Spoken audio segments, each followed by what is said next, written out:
My name is Karen Whitmore. I am 29 years old. And the night my boyfriend told me we were polyamorous now, I was sitting on the couch watching a football game, thinking my life was boring in the safest way possible. He walked in with that energy people get when they are about to detonate something and want applause for it.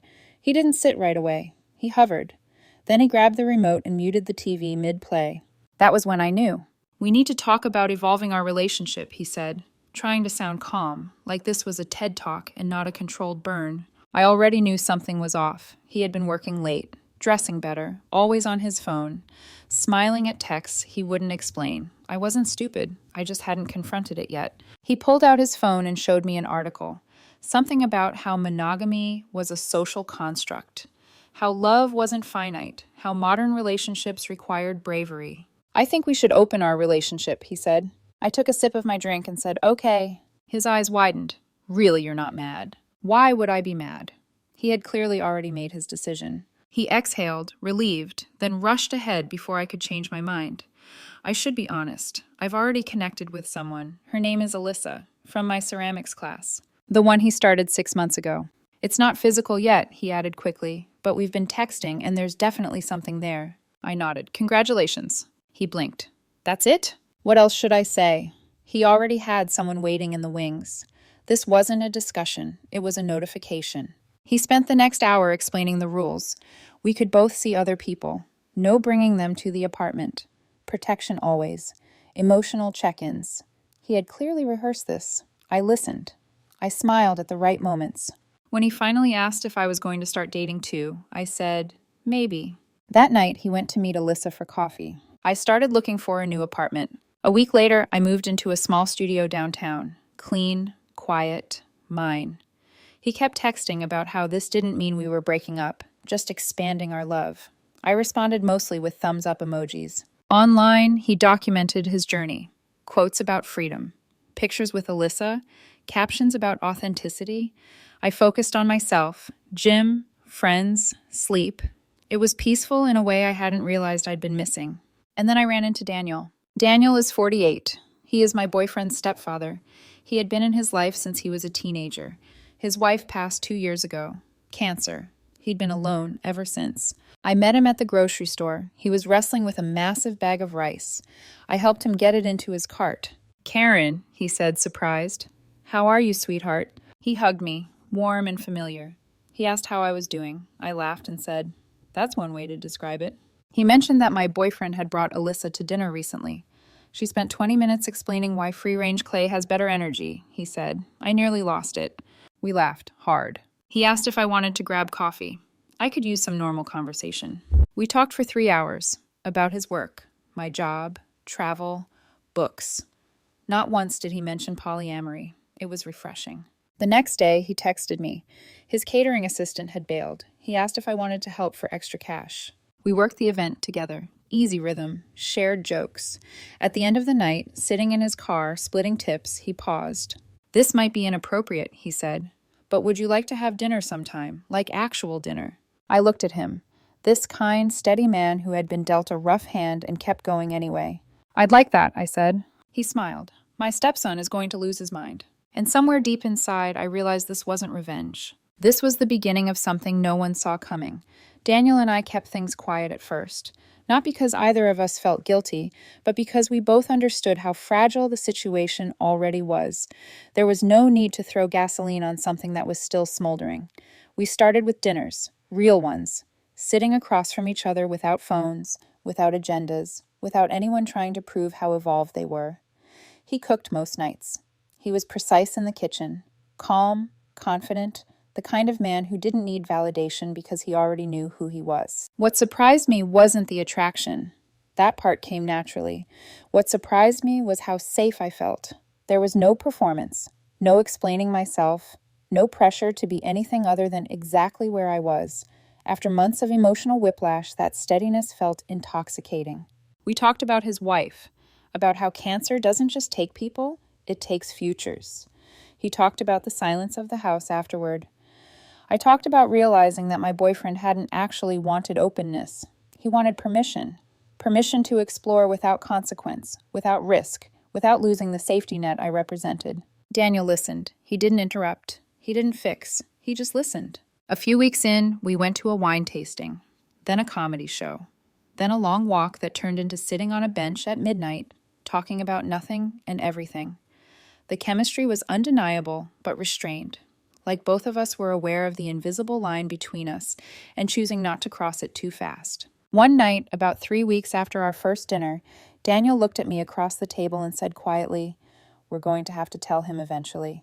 I nodded. I know. There was a pause, heavy, honest. He reached for my hand, not dramatically, just enough to test the truth of it. I didn't pull away. That was the night he kissed me. It wasn't rushed. It wasn't desperate.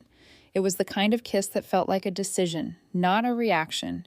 And in that moment, I knew there was no version of this story where things stayed simple. We agreed to tell my boyfriend soon, to be direct, to be respectful. But life has a way of intervening when you least expect it. The universe decided to handle the introduction for us. We were at a steakhouse downtown. Nothing flashy. Good lighting, good wine. We were laughing about something trivial when I heard a familiar voice cut through the room like broken glass. "What the hell is this?" I didn't need to turn around to know who it was. My boyfriend stood there with Alyssa and another couple. His face was red, jaw tight, eyes darting between Daniel and me like his brain couldn't process the image fast enough. Daniel looked up calmly. "Hi," he said. "Good to see you." "What are you doing?" my boyfriend demanded. "Having dinner," Daniel replied evenly. "The ribeye here is excellent." Alyssa looked confused. "Babe, who is this?" Daniel smiled politely. "I'm Daniel." "And her," my boyfriend said sharply, pointing at me, "is my girlfriend." "Ex," I corrected. "We're open now, remember?" Silence fell over the table. Alyssa's eyes widened. "Wait," she said slowly. "You mean that's your stepdad?" Daniel sighed. "StepFather." The other couple shifted uncomfortably. People were staring now. I could feel the temperature of the room change. "This is sick," my boyfriend snapped. "You're doing this to get back at me." I stood up, calm, grounded. "No, I'm doing this because Daniel is an amazing man and I enjoy spending time with him. He's old enough to be your father." Daniel raised an eyebrow. "I'm 48, not 80. And last I checked," I added, "age gaps were part of your love has no boundaries philosophy." "This is different." "How?" "Because he's family." "Step-family," Daniel corrected. "And we barely see each other unless you need something." That landed hard. "You can't do this," my boyfriend said to me. "We had rules." "Which one am I breaking?" I asked. "I'm seeing someone else. I've been honest.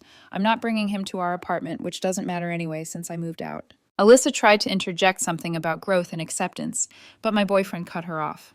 "You're being vindictive." "I don't remember that rule," I said. "Must have missed that slide." Daniel stepped forward slightly. "You wanted an open relationship. Karen agreed. Now you're upset because she's actually participating." My boyfriend's voice cracked, not with sadness, but with rage. "This is messed up." He stormed out. Alyssa hesitated, gave us an awkward look, then followed.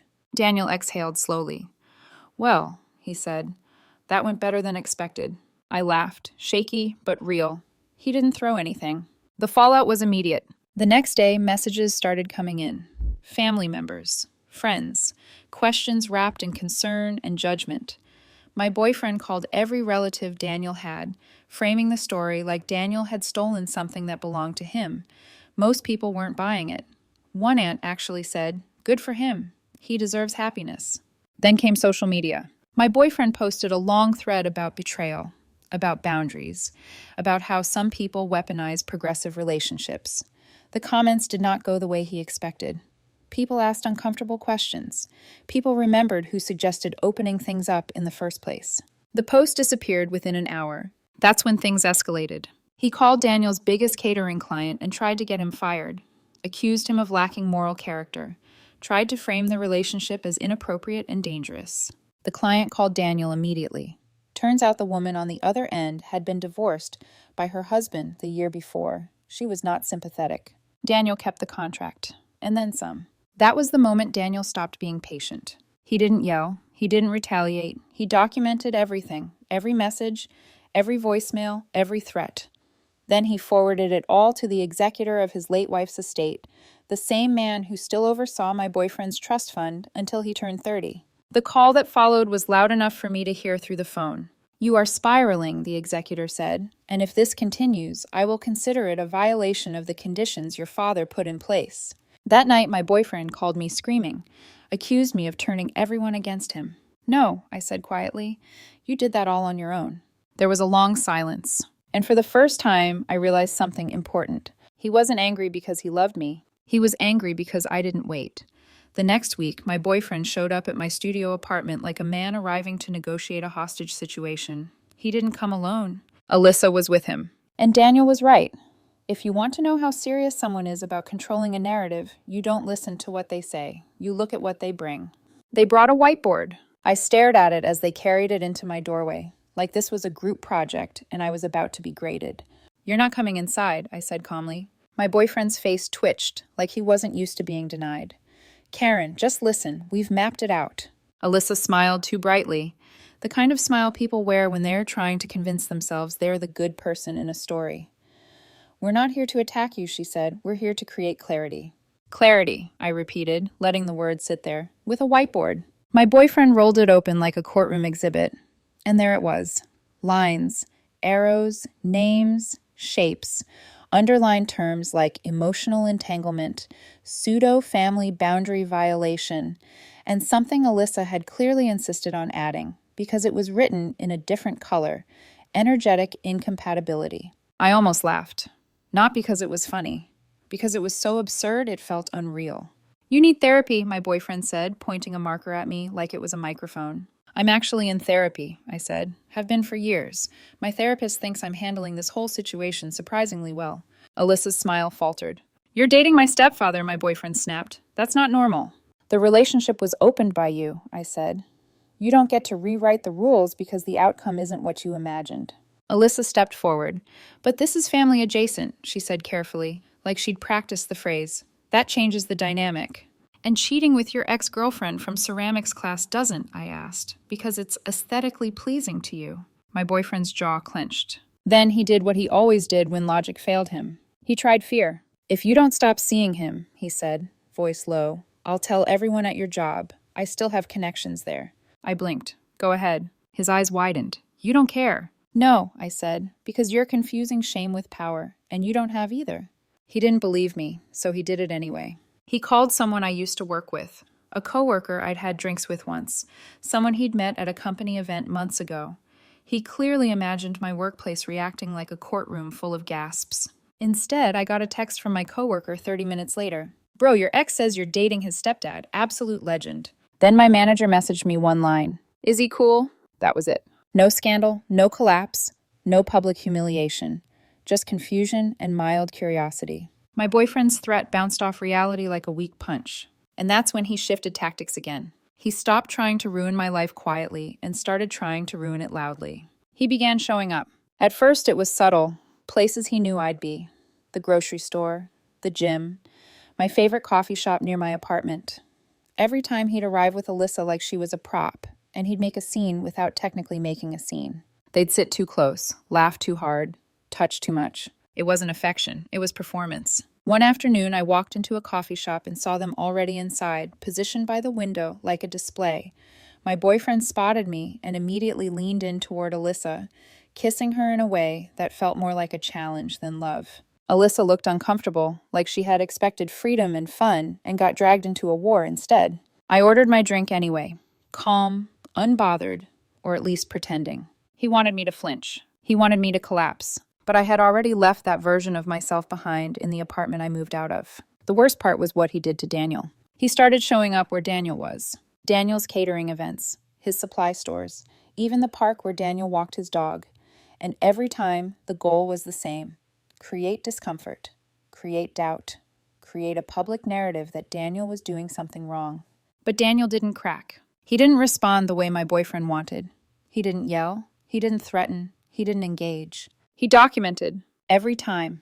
A timestamp, a photo, a note.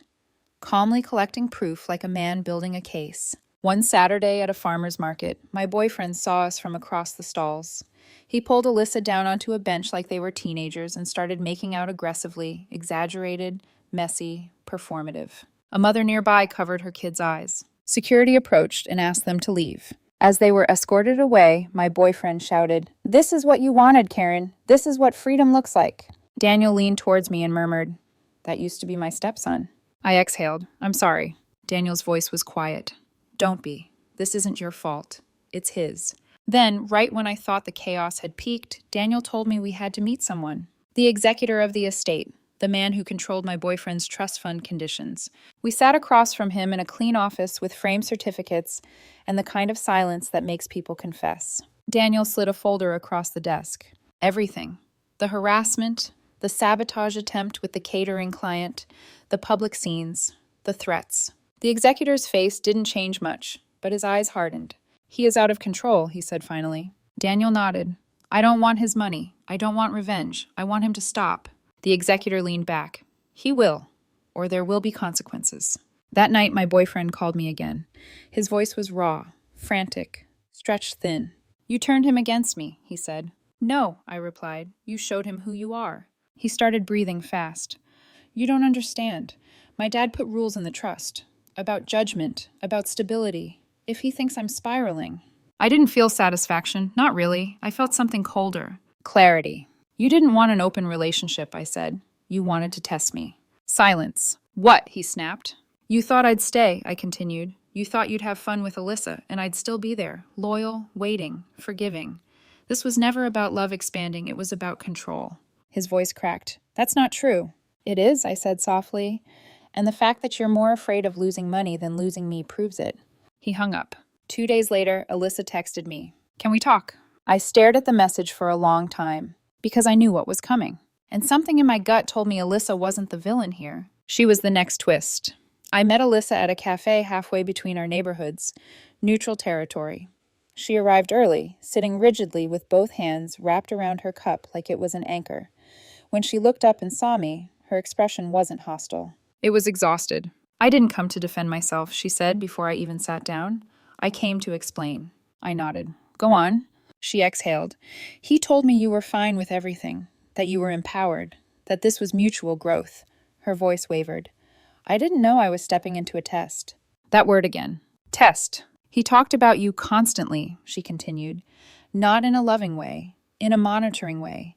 Every time you didn't react, he'd spiral more. It became about winning." I believed her. Not because she was convincing, but because her story fit the pattern too well. "He's not angry because you're with Daniel," she said quietly. "He's angry because you didn't break." I stirred my coffee. "So why are you still with him?" She swallowed. "I'm not." That landed heavier than I expected. "He broke up with me this morning," she said. "Said my energy was interfering with his healing, that my presence was amplifying his abandonment wounds." I almost smiled. Almost. "He told me he needed someone more aligned," she added. "Then he cried. Then he asked if I thought you'd come back." There it was. The final illusion cracking. Alyssa leaned forward. "I don't think he ever wanted multiple relationships. I think he wanted proof that he could do anything and still be chosen." I stood up. "Then I hope he learned something from this." "So do I," she said softly. That was the last time I saw her. What followed was what therapists call an extinction burst. When control is lost, the behavior escalates before it collapses. My boyfriend went nuclear. He launched a website, a full one, complete with my name, Daniel's name, screenshots, cropped photos, dramatic captions. The URL was something juvenile and accusatory, designed to shock. The problem was he used photos from Daniel's business accounts without permission. Daniel's lawyer sent a cease and desist within 24 hours. The website lasted 36. Then came the call from the executor. The trust fund wasn't revoked, but new conditions were added. Mandatory therapy, twice a week, licensed, documented, non-negotiable. When my boyfriend called me afterward, his voice wasn't angry. It was hollow. "They think I'm unstable," he said. "You are unstable," I replied gently. "And that doesn't make you a bad person, but it does make you someone who needs help." He laughed once, bitter. "I really thought you'd wait." "I know," I said. Silence stretched between us. "My therapist says I have control issues," he finally admitted, "and abandonment trauma from my dad dying." "I believe that," I said, "but understanding isn't the same as accountability." He sighed. "Is Daniel happy?" "Yes." A pause. "I'm not okay with it," he said, "but I know I caused this." That was the closest thing to ownership I'd ever heard from him. Weeks passed. The chaos receded, slowly, quietly. Daniel and I stopped hiding. Not to provoke, but because we were done shrinking. We took a cooking class together. No phones, no drama, just laughter and burnt risotto and flour on the counter. It felt normal in a way that shocked me. One afternoon, Daniel asked, "Are you okay?" I thought about it, really thought.